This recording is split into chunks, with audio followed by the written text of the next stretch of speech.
हमने पहले भी कथाओं में कहा, हर महीने शिवरात्रि आती है, प्रत्येक महीने शिवरात्रि पड़ती है, और प्रत्येक महीने की शिवरात्रि पर अगर आपसे बन सके, आप दुनिया में अगर आपके पास में लोग कहें कि ये बहुत गरीब व्यक्ति है, बहुत साधारण व्यक्ति है, इसके पास धन नहीं है, वैभव नहीं है, सत्ता नहीं है, इसके पास खुद का मकान नहीं है, इसके पास खुद की प्रॉपर्टी नहीं है, इसके पास खुद की दुकान नहीं है, दूसरे के यहाँ काम करता है, इसके पास कुछ भी नहीं है, हम उनसे कहेंगे 12 महीने शिवरात्रि आती है, 5 जगह पर चढ़ाई हुई बेलपत्र, आप एक वर्ष 12 शिवरात्रि का एक नियम ले लो, 5 जगह पर बेलपत्र समर्पित करना सीख जाओ। एक बेलपत्र, ये शिवलिंग, ये जलाधारी, बहुत ध्यान से देखना, ये चरण जहां से जल नीचे गिरता है, गणेश जी का स्थान, कार्तिकेय जी का स्थान, ये हस्तकमल, माता पार्वती जी का हस्तकमल, शिवलिंग, भगवान शंकर का स्थान। ऊपर से जो एक एक बूंद जल शिवलिंग के ऊपर गिर रहा है, शंकर भगवान की 5 बेटियां, जया, विषहरा, शामरीबारी, दौतली, देव, बीच में जो एक मोटी सी लाइन है वो शंकर भगवान की छोटी लड़की, क्या नाम है, अशोक सुंदरी। ये पूरे शिवलिंग का वर्णन। 5 जगह पर बेलपत्र, 5 स्थान पर बेलपत्र, 12 महीने की शिवरात्रि। आप दूसरे के यहाँ काम कर रहे हो, नहीं है नौकरी, नहीं है काम, दूसरे के मकान में रह रहे हो, खुद का मकान भी नहीं, खुद का प्लाट भी नहीं, खुद की प्रॉपर्टी भी नहीं, बहुत संघर्ष की जिंदगी जी रहे हो, ठेला धका रहे, लॉरी चला रहे, गाड़ी चला रहे, ऑटो चला रहे, अपने लिए करने का प्रयास करना। घर में जितने सदस्य हैं, 12 महीने शिवरात्रि आती है, एक बेलपत्र अशोक सुंदरी वाली जगह पर डंडी का मुंह नीचे की ओर, दूसरी बेलपत्र माता पार्वती जी के हस्त कमल पर, ये 2 पत्ती जो होती है, इस पत्ती के 2 भाग शिवलिंग के बीच में हो। तीसरी बेलपत्र भगवान शंकर के शिवलिंग पर, डंडी का भाग आपके विपरीत दिशा में हो, विपरीत दिशा। चौथी बेलपत्र भगवान शंकर का जहां से जल बहकर जाता है, जमीन पर जो जल बहता है, जमीन पे से जो जल बहकर जाता है, चौथी बेलपत्र उस जमीन के जल पर जहां से वो पानी बहकर जा रहा है, पूरे शिवलिंग को छोड़कर जहां से पानी जमीन पर बहकर जा रहा है उस स्थान पर। और 5वीं बेलपत्र नंदी का जो पांव ऊपर उठा हुआ है, उस पांव के पास में 5वीं बेलपत्र समर्पित करना।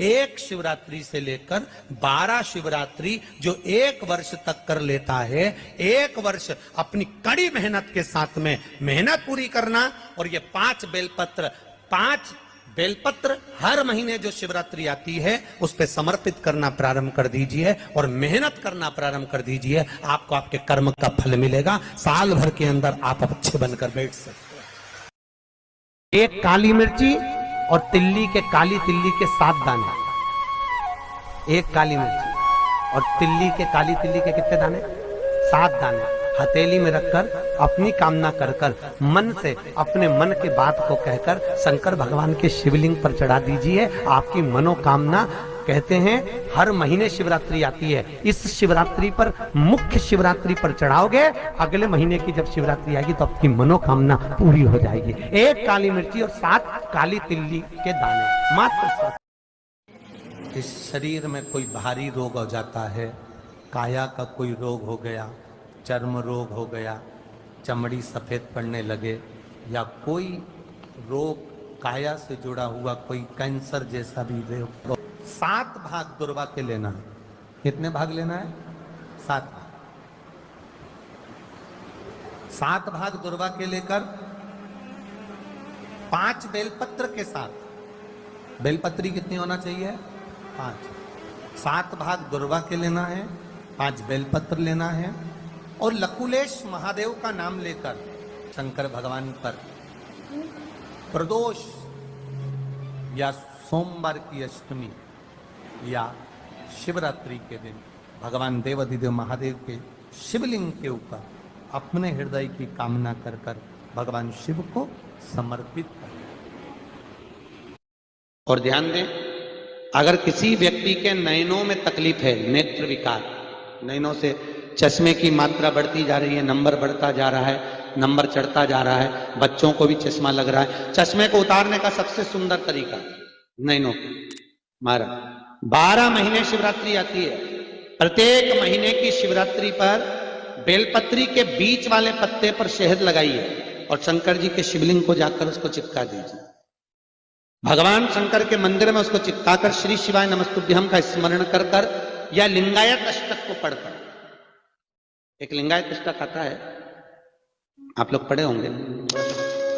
ब्रह्म मुरारी सुराजित लिंगम निर्मल भासित शोभित लिंगम, ब्रह्म मुरारी सुराजित लिंगम निर्मल भासित शोभित लिंगम। शंकर का या तो श्री शिवाय नमस्तुभ्यम बोलकर या लिंगायत अष्टक को पढ़कर बेलपत्री पर शहद लगाकर शिव को चढ़ा दें, एक लिंगायत अष्टक का पाठ कर लें और उस बेलपत्र को निकाल लें, उसका शहद निकालकर सीसी में रखते जाएं। 12 महीने सीसी में उसको जमा करते जाएं और शहद को जिस दिन शिवरात्रि से आप लगाएं उसी दिन से नैनों में उसको काजल जैसा शहद लगाना चालू कर दें। शिवरात्रि का दिन है,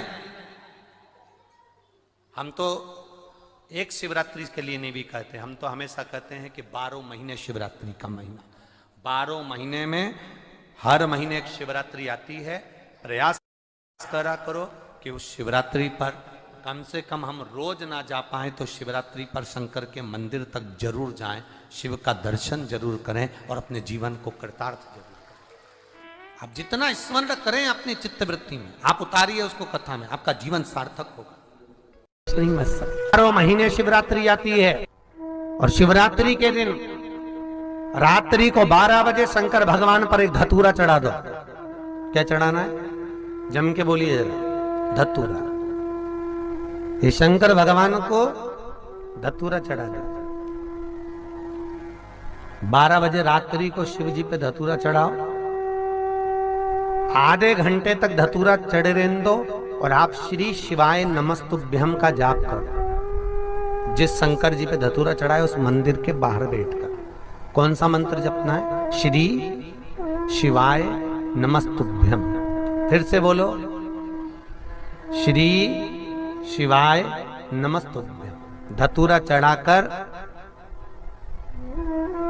श्री शिवाय नमस्तुभ्यम का स्मरण करिए। और जो दुकान नहीं चलती हो, घर में लक्ष्मी नहीं टिकती हो, खेत में फसल अच्छी नहीं आती हो, संपदा नहीं आ रही हो, बस उस धतूरे को लाल वस्त्र में बांधकर अपनी दुकान में, अपने व्यापार में, अपने घर में रात को 12:30 बजे उठाकर लाओ और 4 बजे के पहले उसको अपनी दुकान, व्यापार, व्यवसाय में उसको बांध दीजिए। और अगर जो जमीन फसल सही नहीं दे रही हो वो जमीन में ले जाकर गाड़ दीजिए। आपको जीवन में कभी तकलीफ नहीं भोगना पड़ेगी, लक्ष्मी बढ़ती चली जाएगी। जो व्यक्ति ज्यादा बीमार रहता हो, बहुत बीमारी उसको घेरे रहती है, परेशान रह रहा हो, बीमारी बनी हुई है, तो बोर चढ़ाइए। बेर, क्या बोलते हैं यहाँ पर? बेर की बोर, वो खाने वाला बेर जो होता है, उस बेर को 7 बेर ले लो और 7 बेर को लेकर अपने ऊपर से घुमाकर शिवरात्रि की दोपहर के 12 बजे शंकर भगवान के शिवलिंग पर ले जाकर उस बेर को चढ़ा दीजिए। आपका धतूरे का जो पुष्प है उसको 2 जगह पर समर्पित किया जाता है, 2 जगह। एक धतूरे का पुष्प जहां भगवान शंकर का जल चढ़ाने जाते हो, पूजन करने जाते हो, स्मरण करने के लिए जाते हो, वहां अशोक सुंदरी वाली जगह पर धतूरे को, फूल को समर्पित किया जाए। एक दूसरे नंबर का धतूरे का जो फूल होता है, 2 फूल जब हम समर्पित करने जा रहे हैं तो एक अशोक सुंदरी वाली जगह पर फूल का जो मुख होता है,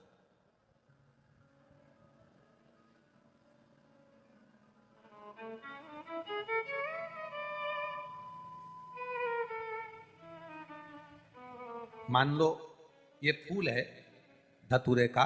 वैसे तो धतूरे का फूल लंबा होता है, आपने दर्शन किए किस किस में? करे ना सबने दर्शन? धतूरे का फूल लंबा होता है। अब वो लंबा जो पुष्प है उसका जो खिला हुआ भाग है, जो खिला हुआ, और पीछे की जो डंडी है, तो अशोक सुंदरी वाली जगह पर जब हम समर्पित करते हैं, अशोक सुंदरी वाली जगह पर जब हम उसको चढ़ाते हैं, तो जैसे ये शिवलिंग है और यहाँ सामने अशोक सुंदरी की जगह है। तो जो अशोक सुंदरी वाली जगह पर हम पुष्प समर्पित करते हैं तो खिला हुआ जो भाग है, जो खिला हुआ भाग है, उसको इस तरह से रखते हैं कि शिवलिंग की ओर उसका खिला भाग जाए, और डंडी का भाग इधर गणेश जी, कार्तिकेय जी और 33 कोटि जो देवी देवता हैं उस ओर उसका भाग जाए। उसका भाग ऐसा समर्पित। एक दूसरा, शिवलिंग पर जब हम धतूरे का पुष्प समर्पित करते हैं, शिवलिंग पर जब हम धतूरे का पुष्प समर्पित करते हैं तो उस फूल का खिला हुआ जो भाग होता है उसका मुख हमारी ओर होना चाहिए। अर्थात डंडी का मुख जब शिवलिंग पर चढ़ाएंगे तो डंडी का मुख उधर हो और खिला हुआ भाग हमारी ओर। बहुत अंतर है महाराज। जैसे बेलपत्री चढ़ाते हैं तो बेलपत्री चढ़ाते समय डंडी का मुख अपने ओर कर लेते, पत्तियों का मुख उधर कर, तो खिला हुआ जो भाग है वो हम अपनी ओर रख लेते हैं। अब कनेर का पुष्प इससे विपरीत में चलता है। कनेर का जो पुष्प होता है उसकी डंडी का मुख हम अपनी ओर रख लेते हैं और खिला हुआ भाग महादेव की ओर कर देते हैं, वो थोड़ा विपरीत हो जाता है। तो शिव तत्व कह रहा है, भगवान शंकर का संवाद कर रहा है, शिव महापुराण की कथा कह रही है। दो स्थान धतूरे के पुष्प को समर्पित करने के लिए दिए। कौन कौन सा स्थान है? जम के बोलो, पहला जम के बोलो, अशोक सुंदरी के स्थान पर खिला हुआ भाग कहां होना चाहिए? महादेव की और डंडी का भाग जहां 33 कोटि देवता हों, गणेश जी कार्तिकेय हों, उस ओर। और दूसरा देवाधिदेव महादेव के शीश